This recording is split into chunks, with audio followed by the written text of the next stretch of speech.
Swayam Prabha. Digital India. Educated India.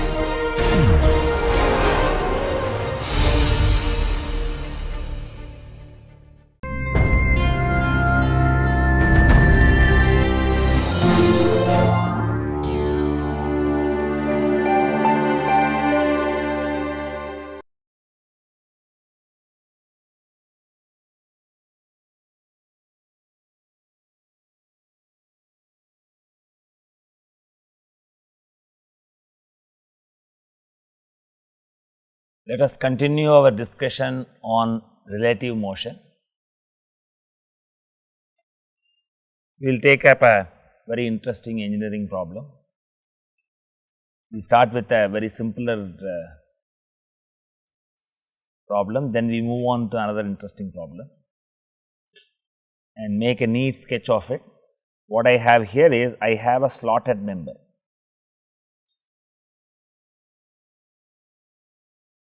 And I have a threaded collar, and I have a pin attached to this threaded collar. And when the threads rotate in one direction, it will move up, it will rotate in another direction, it will come down. So, the point B, which is marked can move up or down. In this case, the case that you are going to analyze is when it is moving down.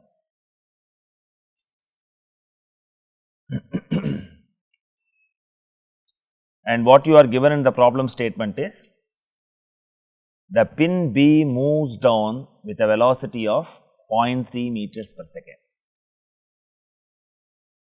and the angular orientation of the slotted arm at this instance is 30 degrees. And you will soon find slotted members are used in many engineering applications, and that gives a clue how to go about in solving problems of that nature. They could be solved from relative motion analysis. They could also be solved from fixing a rotating frame of reference, that we will see later. And now we have to understand what happens when these relative motions take place. Fine. And we also have a very powerful method of approach, where we bring in what is known as coincident points. Okay. So, this just shows that I have a power screw which is rotating in one direction, it comes down, rotating in another direction, it moves up. And what we would look at is, I have a pin which is there on this collar. I would also imagine another point on this slotted member which is fictitious, which is coinciding with this point. Fine. And we would see how the motion takes place. Fine. Useful in the analysis of constrained sliding contact between two links in a mechanism. So, I am going to imagine that I have a point here, and this is a constrained motion, and you could visualize when I have this point here, this point can move only in the slot. So, the relative movement is understandable. Okay.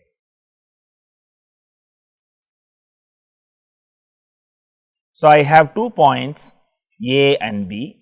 We have seen that we have labeled B as the point on the collar and A as a fictitious point. Okay. Which is on the slotted link, and you have to notice that these 2 points are on different bodies, and the important aspect is their distance change as a function of time.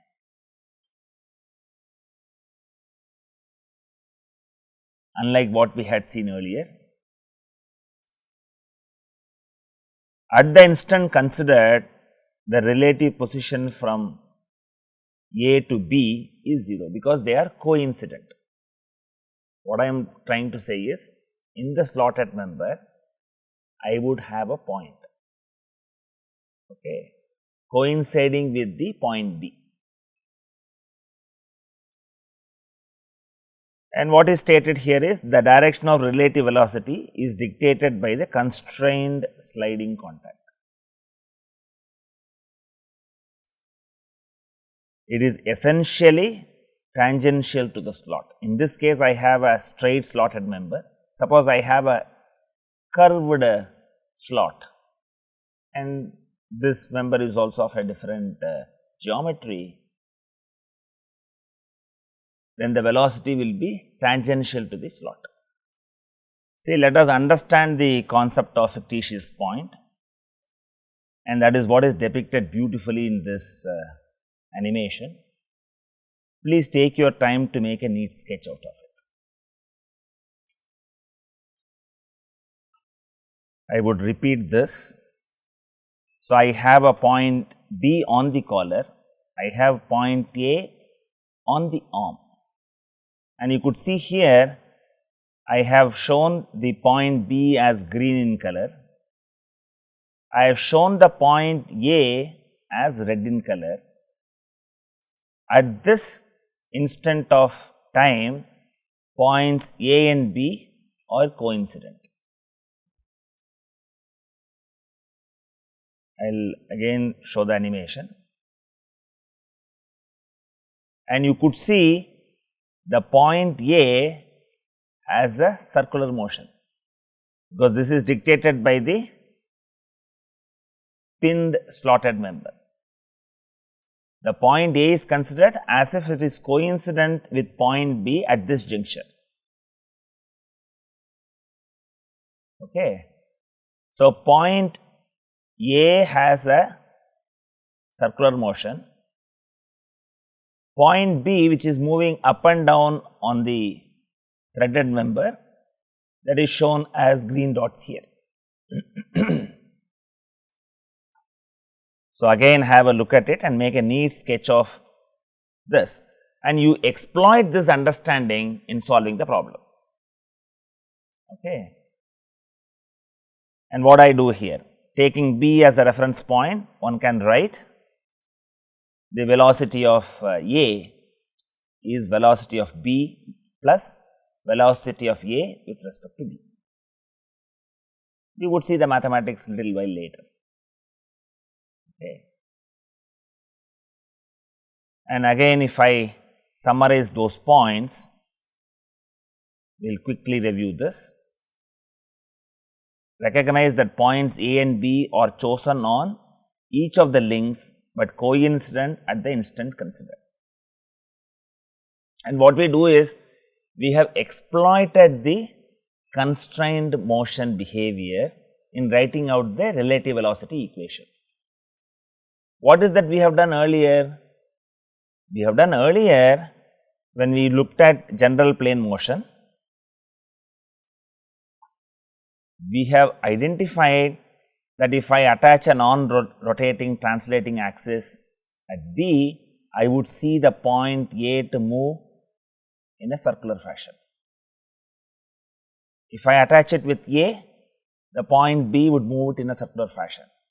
This understanding has helped us to write the relative velocity equation. So, there it was different, and the distance R remains constant. On the other hand, in this case, it is coincident at the instant of time, and it varies as a function of time. Nevertheless, because of the strength of our understanding of the constrained motion, we have been in a position to write a relative velocity equation. So, the situation what we saw earlier was different, and what we are going to use now is different. Ultimately, I am in a position to write the relative velocity equation.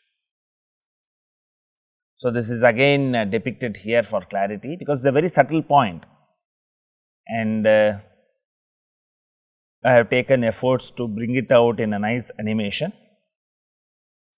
Otherwise, books say that left it to your imagination.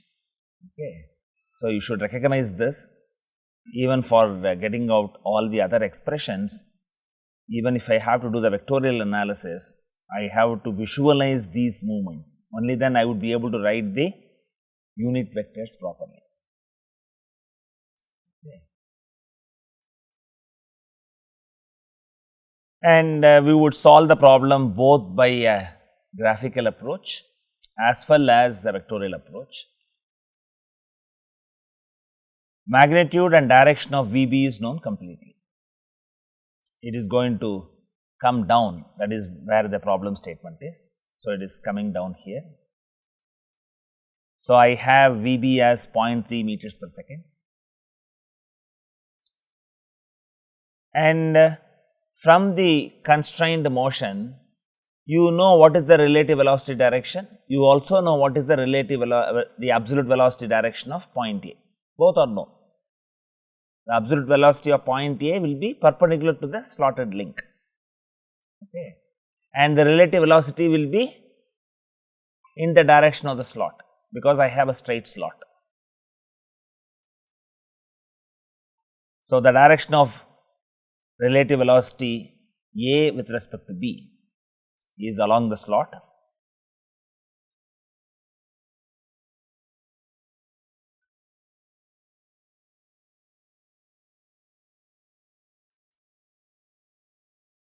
From the simulation, it is clear that it is away from O. So, you can see all this from this. I have this animation running. Direction of VA is known because it is perpendicular to that. So, I have this is a slot and this is perpendicular to that, because the slotted link is pinned. So, it has a circular motion. With all these quantities, the problem is solved. It is very, very simple and straightforward to do in a graphical approach.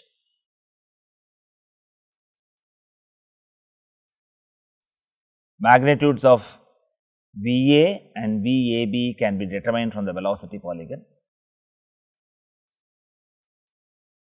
I get VA as VB cos theta, and this turns out to be 0.26 meters per second. And I can also find out the angular velocity of the slotted arm. So, that is nothing but VA by OA, and you get omega as 0.45 radians per second.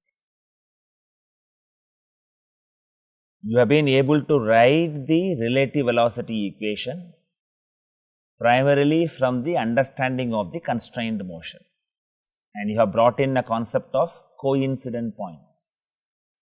And in this instance, the vectorial approach we will see later, but the graphical approach is so simple. In just 2-3 steps, you are in a position to get the quantities that you want. We would also solve it by vectorial calculus.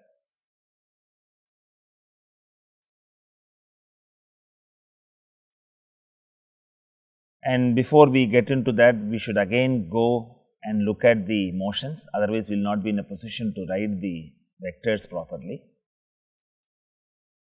So, I know the relative velocity equation as VA equal to VB plus VAB. Now, I need to know the unit vectors for the direction A and the relative motion direction. So, I have to write VA as magnitude VA multiplied by EA, and you have a depiction of the motion of point A and the motion of point B. And we will also have to write VAB as VAB into unit vector E cap AB. Can you write the unit vectors for the EAB and EA? EAB is fairly straightforward, and for you to write EA, you have to visualize this motion. Without visualizing this motion, you would not be in a position to write EA properly. Can you find out EAB? that is nothing but the direction of the slot. Okay. So, that is nothing but cos 30I plus sin 30j. I have not shown the axis here, you can take the axis as horizontal and vertical here. And what is the unit vector for velocity A? That is tangential to this. It is having a circular motion like this, or in other words you can say that this is perpendicular to the slot at this instance. You have to recognize this. So, in a vectorial approach also in this instance you have to visualize the motions, only then you are in a position to assign the vectors, because you are exploiting the property of constrained motion. So, in a sense the vectorial approach is slightly involved and you have to be careful in handling the quantities. Once you recognize that EA is minus cos 30j plus sin 30I, the problem is done.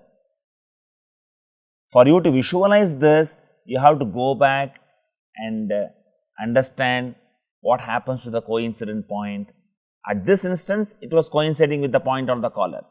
What happened an instance before? What would happen an instance later would give you how to identify the unit vector for the fictitious point. Once you have determined this, the problem is straightforward. So, you are given VB as minus 0.3j and I have the reference axis listed here, and I have RB equal to RA. These are all simple arithmetic, you can easily check these quantities. You are given 500 millimeter, you are given the angle, so you can find out the other quantities. Then we have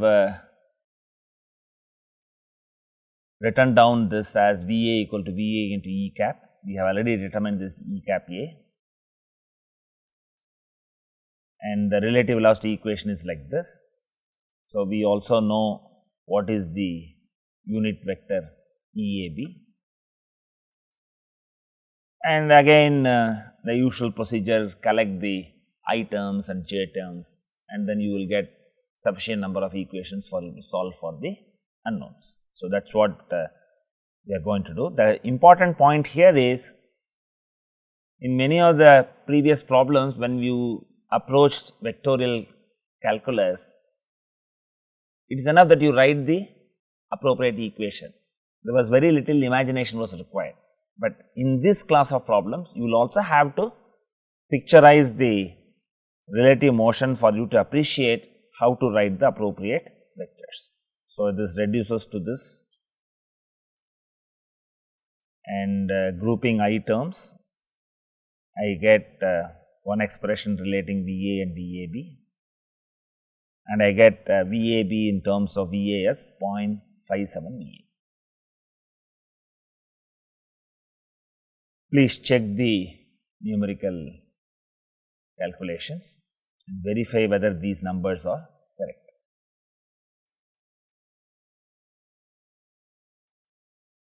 So, grouping j terms, I get this expression, and from this I am in a position to get the velocity VA as 0.26 meters per second.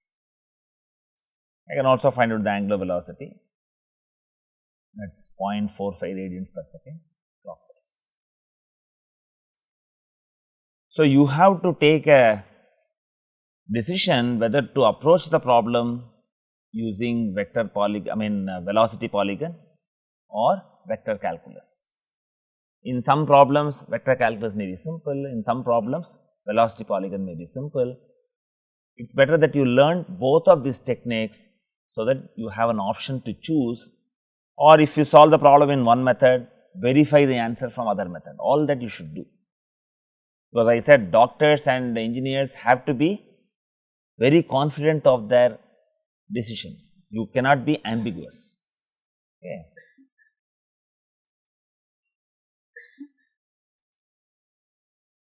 And this is a very nice application we will solve. We will also have a satisfaction that whatever you learn in the classroom is of use in some engineering application. This is a shaper. What you have to observe here is, you have to observe what way this tool goes and comes back.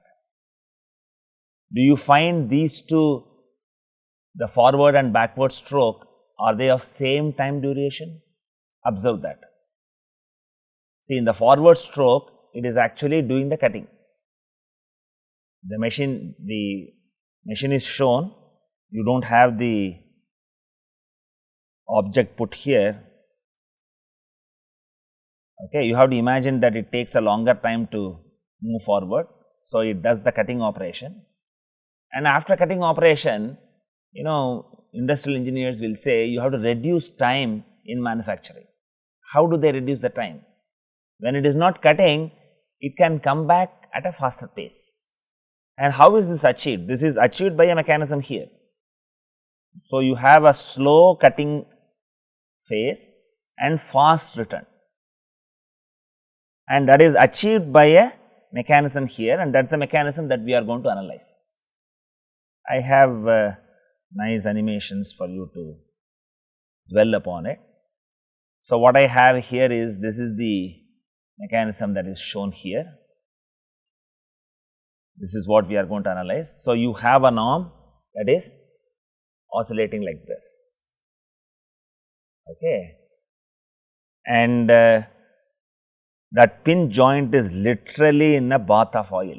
Look at the amount of lubrication that is required, and also this slotted arm is quite sturdy. See, it has to withstand the cutting forces. It is not very light. You could see from the construction that this is quite sturdy, because when it does the cutting operation, it has to bear the cutting forces. So, all that will come here, and if you watch very closely, you also have a provision to change the length of the crank. There are many adjustments are possible. You can adjust the stroke length, you can adjust the time duration, all that you have control depending on the problem on hand. So, the idea is you minimize the time for a machining operation. So, you can improve productivity like that.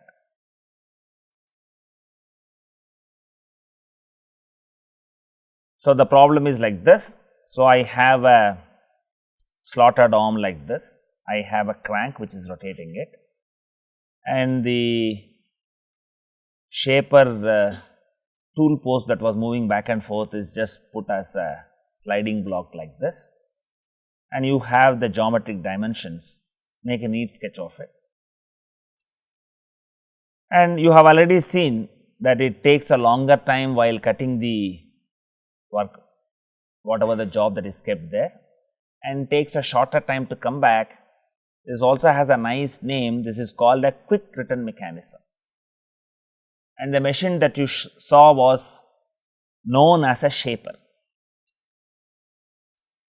And the problem statement is, if the driving crank AB's angular velocity is 5 radians per second, determine the velocity of point C for the instant when theta equal to 30 degrees. When theta equal to 30 degrees, you have to find out what is the velocity of point C.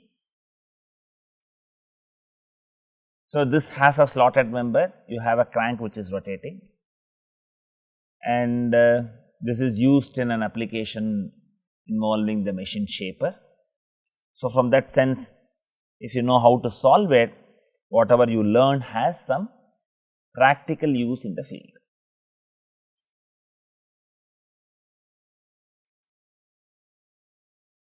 And this is shown slightly differently in this sketch. I had done the problem long time back, then I got the image of the shaper. So, it is not exactly the functionality of this, the strokes are slightly opposite in the direction, but it gives an impression that I can achieve. If you look at this animation, you can see that it is coming back slowly and then moving forward fast, whereas it does the exactly opposite one. It is moving forward slowly, coming back fast. Here it is shown differently. Nevertheless, you have a practical situation which is possible by a mechanism. Fine, you have a mechanism which does that job, and we would analyze this problem.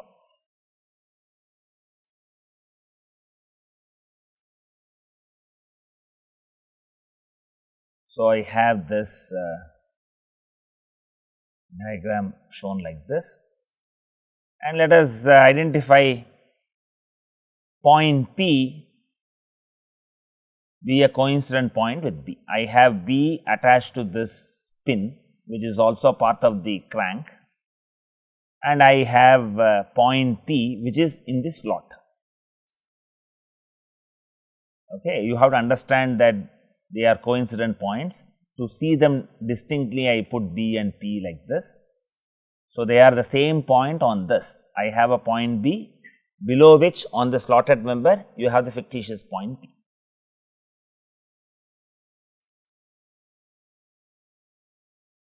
Then I have see, this has a oscillatory motion. So, the velocity of C is simply perpendicular to this. For me to get this, I should have the knowledge of the angular velocity of this. If I know the angular velocity of this, then the problem is solved. So, you will also have to appreciate that I have to determine this quantity by solving the problem.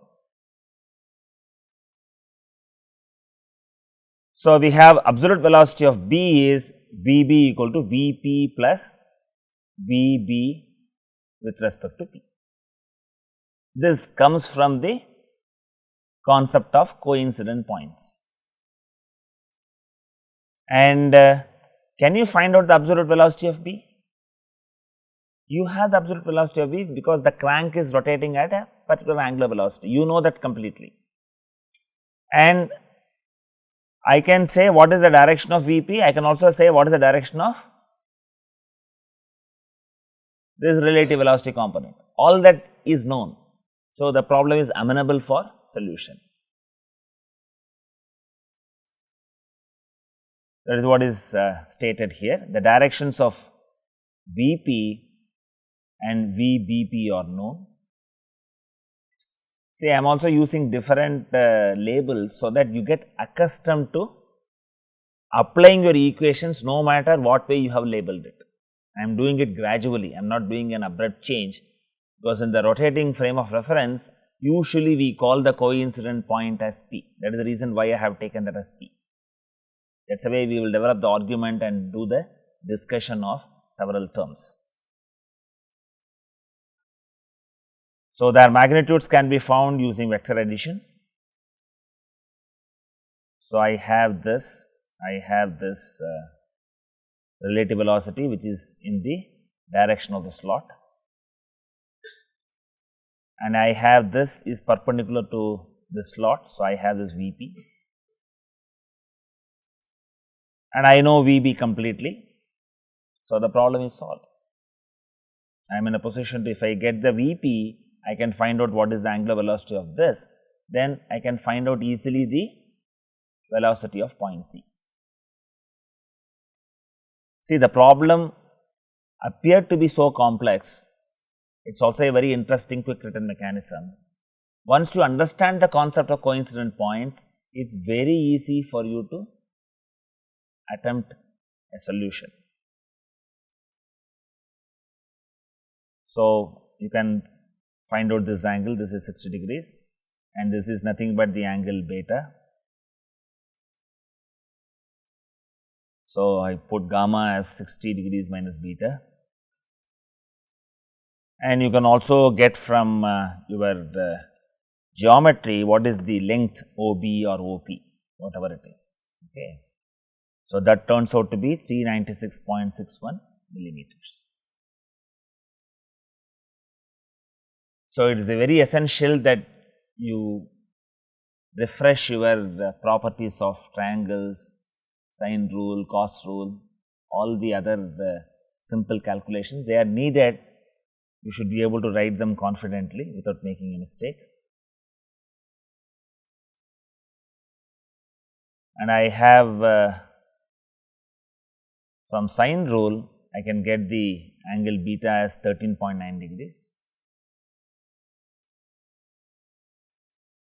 And I have this velocity diagram written like this. So, I can also get Vp as Vb cos gamma.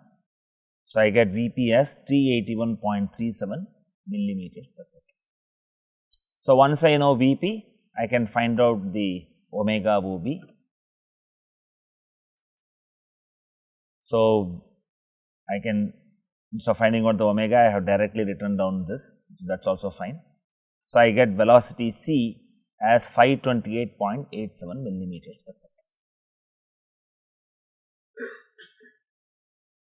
I have actually used velocity polygon, and you understand the relative motions very clearly here, and it is easy for you to handle a problem that appear to be very complex when you look at the shaper as such. So, it is a very useful way to solve a variety of engineering problems. Coincident points is a very useful concept, and you should recognize that I write the relative velocity equation based on constrained motion. There is a distinction between when you handle a general plane motion and a constrained motion. Okay. So, these are all various tricks to solve a given problem. Another trick what we have is the concept of instantaneous center of zero velocity.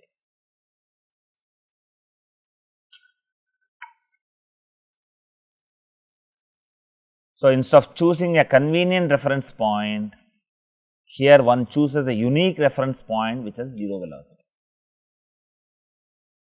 Once I find out this, I can find out the absolute velocity of any point in the rigid body. In one shot I can find out, no difficulty at all.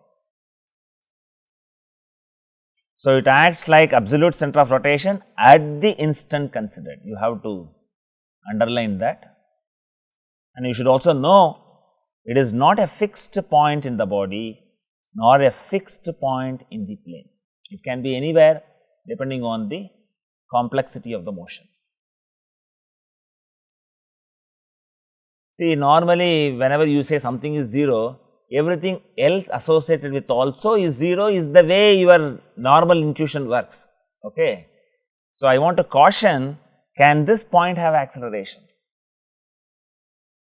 The question itself has an answer, fine, and you have seen for a rolling wheel what happens at point C. It has a 0 velocity, and we learn it from the first principle that it has a rotation and a translation. So, I have the velocity of due to rotation is like this, velocity due to translation like this. When I superimpose, I have 0 velocity here and then it increases to the maximum here, and this is what you call it as the instantaneous center of 0 velocity. So, the object can be visualized to have a rotation about that point, and you know from rolling that this point C, what you have here, as an acceleration. So, when I say 0 velocity, it does not imply 0 acceleration. So, instantaneous center of 0 velocity can have an acceleration component dictated by the problem situation. And how do I find the instantaneous center? Let us consider a rigid body having a plane motion. When I say plane motion, it has a linear component of translation as well as a rotary motion.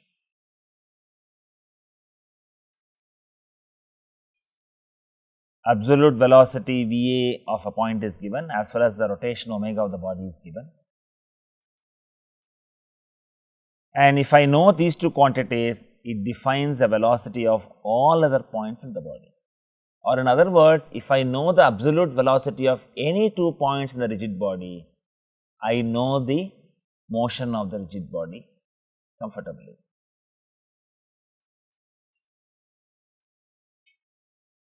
I take 2 arbitrary points A and B, and you know the absolute velocities of these points from your understanding of the motion. Okay, we will solve a problem, then you will appreciate how do I get this.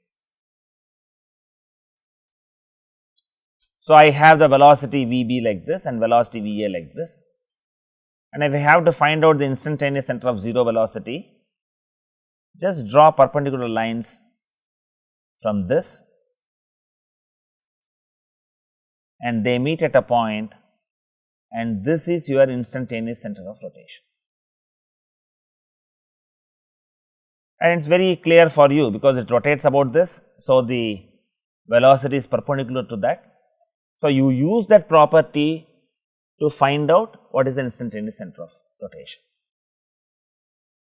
And I could think of different orientation of these velocities, a variety of them, so that you have a recipe how to get the instantaneous center of rotation. The prerequisite is you should know the absolute velocity at two different points. So, this is one instance we have seen. We can also have,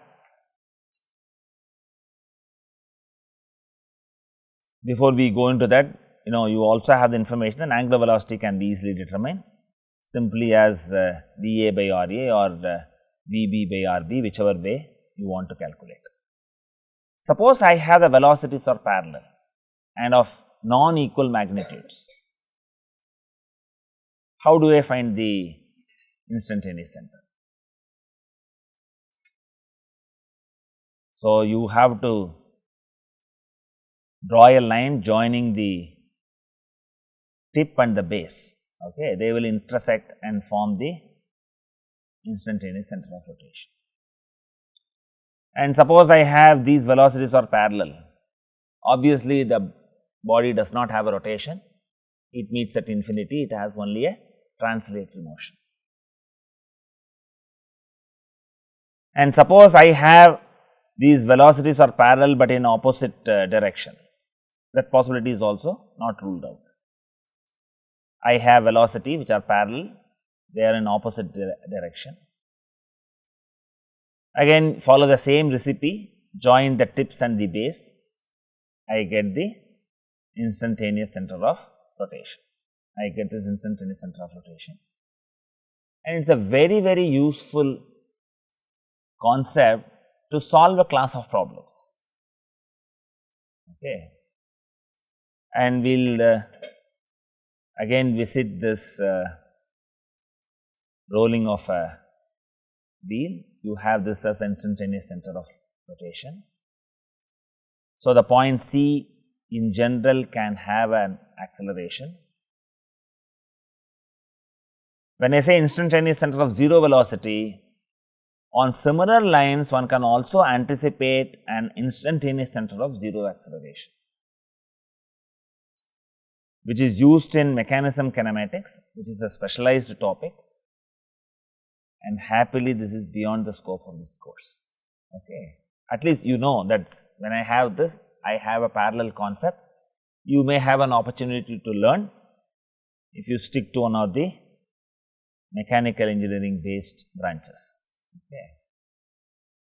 I have a very simple problem. The idea is, I have always been saying, I take problems to teach you a method. I am not interested in getting only the answer. I am using the problems as a vehicle to teach a methodology, and you know how to calculate whatever the quantity is related to rolling very comfortably. So, you can verify your answer and pat your back that you have learned the method correctly. And what is important here is, it is rolling without slipping. It is very, very important. Only when it rolls without slipping, I can use the kinematical relationship that you know for a rolling motion. Whenever rolling comes, you can invoke that and solve your problem. A very fairly simple problem. You have this as an instantaneous center of rotation, and you have to find out the velocity at point A. We have also done it earlier, and so I have this as instantaneous center. So, I determine the distance AC. From the geometry, this comes to be 120 degrees. and I have to get the distance AC. So, use the trigonometry and get the distance. That turns out to be 0.608 meters. From the property of a rolling wheel without slipping, that is very important. I know V naught equal to R omega. You are expected to use this kinematical relationship when the problem statement says it rolls without slipping. So, you have to remember the property of rolling. V naught is 4 meters per second and omega is 10 radians per second I get. Okay. And I get VA as 6.08 meters per second. So, it is fairly simple. VA is perpendicular to AC.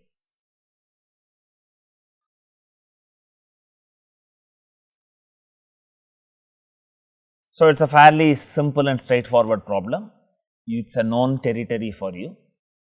Then we move on to another interesting problem. This is dealing with gears. So, I thought that I would also show you the animation of the gear, and you have to understand what this gear is all about, how it works. See, essentially these are all spur gears with involute teeth like what you have here, but I have taken only the mean radius of that. And what I have here is the gear A, which is shown in blue, rotates clockwise about O with a constant angular velocity of 5 radians per second. And what you see as gray in color is a thick member. It is like a plate. It is a sector OED, which is a 90-degree sector, which is mounted on an independent shaft at O. It is very clearly given. That is what is shown as a black circle here. This sector can rotate independently, independent of the blue wheel. And you have two small gears. Each of the small gears at D and E meshes with gear A. See, such aspects are required in some of the gearboxes. Okay. We are analyzing only a portion of a gearbox. If the sector has a counterclockwise angular velocity of 6 radians per second, at the instant represented, determine the corresponding angular velocity of each of the smaller gears. Is the problem statement clear? I have a blue gear which is rotating in clockwise direction. I have a sector gear. This sector is rotated independently. When I rotate this independently, these gears will roll on this base gear. You are asked to find out what is the angular velocity of the smaller gears. And this is a good candidate to analyze it from instantaneous center of rotation. See, I teach this chapter and I solve this problem. It is easy for you to figure out. I can apply instantaneous center of rotation. The real challenge is when you face a physical reality, even identifying which methodology to solve requires some prior training. Let us see how we will apply instantaneous center of rotation to do it. So, this is depicted very nicely here pictorially. I have this rotating at 5 radians per second, and when I show this, the line OD, on that it is put. So, you have to recognize that I have a sector. I think I have that figure also put here for clarity. Okay. I have this rotating at anticlockwise 6 radians per second. The question asked is, what is the angular velocity of the smaller gear? You know, I have already said I should be in a position to get absolute velocity at any 2 points on the object. The motion of the body is completely understood. Okay. Let me set the goal as I have to find out the angular velocity of this gear D. My focus is to find out absolute velocities of this gear at two different points. Which are the points I can find out the absolute velocity from the given problem statement? You have a blue gear, you have a sector. Which are the points can I find out? Suppose I say that these two mesh, I think I have labeled it as B. Let me see. I have labeled it as B. I also give you the clue that I have to find out the absolute velocity at B and absolute velocity at the center of the disk D. Can I estimate it from the given problem statement? If I know the absolute velocity of 2 points on the object D, the motion of D is completely specified. Do I have the luxury to find out what is the absolute velocity at B? Yes, I have. Fine. That is nothing but VB is nothing but OB into omega OB. Fine. I know the absolute velocity at point B. And can I find out the absolute velocity at point D?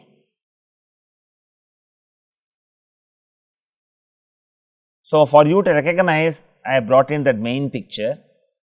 You have to recognize that I can rotate this sector. This sector itself is rotated at anti-clockwise. So, I can independently find out what is the velocity at point D. So, what is the expression? Is the idea clear? Do you follow what I am trying to say? For B, I can do it from the gear A.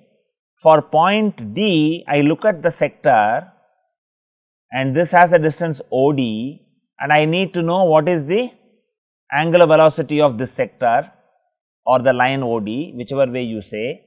So, I can also write this as OD into omega OD. So, I know the velocity at D, which is 1.2 meters per second, and from the sense of rotation, I can also put VB is like this, and what way you will have VD? VD is like this.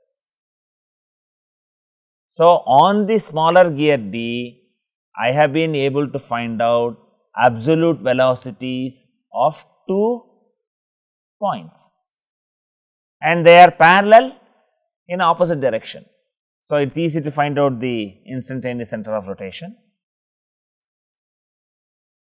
This is the instantaneous center of rotation. I join these two tips and the base. I have this as instantaneous center of rotation. Now, I can easily find out the angular velocity of D. It is no big deal. So, let omega be the angular velocity of smaller gear. I get omega into CB equal to VB. So, from the geometry, I get an expression like this. So, I get omega as 5 radians per second counterclockwise. So, in this class, we have learnt one more way of writing down the relative velocity equation. We have used the constrained motion. We brought in the concept of coincident points and we found that it could be applied to practical problem like analyzing a shaper mechanism. Then we also moved on to learn what is the concept of instantaneous center of rotation.